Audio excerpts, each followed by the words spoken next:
চিত্রনায়িকা তানিন সুবহার মৃত্যু নিয়ে সিনেমা পাড়ায় নানা গুঞ্জন শোনা যাচ্ছে। মঙ্গলবার তানিনের লাইফ সাপোর্ট খুলে দেওয়া হয়। এদিন রাত 7টা 57 তাকে মৃত ঘোষণা করেন চিকিৎসকরা। 8 দিন লাইফ সাপোর্টে থাকার পর মৃত্যু হয় তানিনের। এদিকে 19 মে অভিনেত্রীর ফেসবুকে এক পোস্ট ঘিরে আলোচনা তুঙ্গে। সেখানে তিনি কালো জাদুর শিকার হওয়ার কথা জানিয়েছিলেন।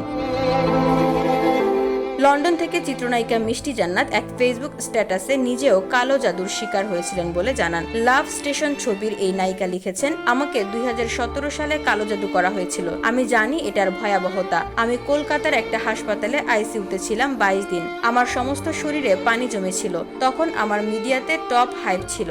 একের পর এক সিনেমা ছিল। তারপর থেকে আমি সব কাজ কমিয়ে দিয়েছি। আমাকে হুজুরের কাছে দেখানো হয়েছে অনেকবার। যখন আমি ভালো কিছু করতে যাই, একটা গ্রুপ আমার পেছনে পড়ে থাকে। বসুন্ধরা, উত্তরা, বনশ্রী, কুড়িল ও বাড্ডা সহ রাজধানীর বিভিন্ন স্থানে অভিজাত ও অত্যাধুনিক মানের ফ্ল্যাট কেনার এক নির্ভরযোগ্য প্রতিষ্ঠান প্লেজেন্ট প্রপার্টিজ লিমিটেড। তাই আপনার স্বপ্নের আবাসনের জন্য আজই যোগাযোগ করুন। Pleasant properties limited, where destiny matches eventually.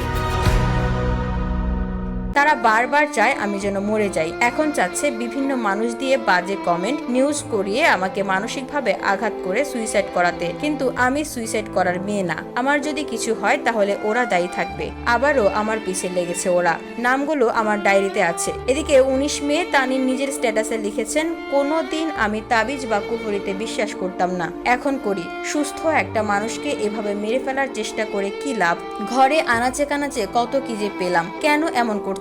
আমি তো কারোর ক্ষতি করিনি। লাস্ট 4 মাস ধরে শুধু অসুস্থ আর অসুস্থ আমি। এসবের ফল পাবেন, চিন্তা করেন না। আল্লাহ ছাড় দেয় কিন্তু ছেড়ে দেয় না। VOD Bangla news desk.